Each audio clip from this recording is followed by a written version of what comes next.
অনেকের মতো আমিও যুদ্ধবিরোধী মানুষ। পৃথিবীতে যুদ্ধ হোক এটা আমরা কামনা করি না। যুদ্ধ প্রস্তুতি অনেক সময় যুদ্ধের দিকে নিয়ে যায়, কাজে যুদ্ধ প্রস্তুতি সম্বন্ধেও একটা ঘোরতর আপত্তি। কিন্তু এমন বিশ্বে আমরা বাস করে প্রতিনিয়ত যুদ্ধের হুমকি আমাদের ঘিরে থাকে। তো সেখানে প্রস্তুতি না নিয়ে থাকা এটা অসম্ভব হয়ে পড়ে। এখন আমরা যখন কথা বলছি তখন আমাদেরই কাছে ভারত পাকিস্তান যুদ্ধ হই হই অবস্থার মধ্যে রয়ে গেছে। সকালের খবরে দেখলাম হয়তো গুজব আজকে শুরু হয়ে যাবে যুদ্ধ। এরকম পরিস্থিতিতে আমরা বাস করি।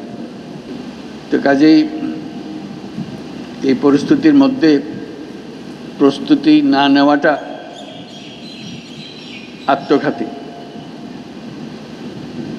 এবং প্রস্তুতি নিতে হলে আধা আধি প্রস্তুতির কোনো জায়গা নেই। এটা এমন এক পরিস্থিতি, জয়ই তার একমাত্র অপশন। পরাজয় এখানে কোনো অপশন হতে পারে না। কাজে আমাদের যে প্রস্তুতি, সেই প্রস্তুতি কত উচ্চ পর্যায়ে আমরা নিতে পারি সেটার চেষ্টা আমাদের থাকতেই হবে।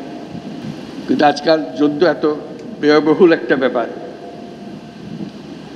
আর আমাদের অর্থনীতি এমন দুর্বল অবস্থায় আছি। এমনিতেই বাংলাদেশ মজবুত অর্থনীতি হয়ে গড়ে উঠতে পারেনি, তার মধ্যে বিগত সরকারের যথেচ্ছাচারের কারণে যা ছিল তাও লুটপাট হয়ে গেছে। এই পরিস্থিতিতে আমাদের সামগ্রিক স্ট্র্যাটেজি ঠিক করতে হবে। শান্তির দিকে আমাদের হাত বাড়িয়ে রাখতে হবে সবসময়, কিন্তু প্রস্তুতিতেও থাকতে হবে। এই পরিস্থিতিতে আপনাদের সঙ্গে দেখা করে, আপনাদের আজকের মহড়াগুলো দেখে খুবই ভালো লাগলো। এগুলো আমরা সিনেমাতে দেখি, বাস্তবে দেখার খুব একটা সুযোগ হয় না। আজকে আপনাদের কারণে সেটা বাস্তবে দেখলাম। যারা এর পেছনে এটাকে এত সুন্দরভাবে করার জন্য, নিখুঁতভাবে করার জন্য চেষ্টা করেছেন, তাদের সবার জন্য আমরা ধন্যবাদ জানাচ্ছি। জোরে হাত তালিয়ে দিয়ে আমরা একটা ধন্যবাদ জানাচ্ছি।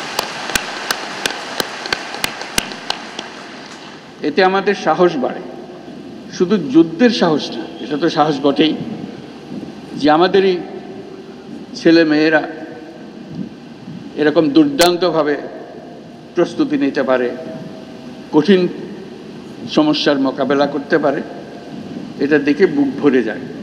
আমরা যারা আজকে বাইরের থেকে আসলাম, আমি নিশ্চিতভাবে বলতে পারি তাদের সবার বুক ফুলে গেছে যে আপনাদের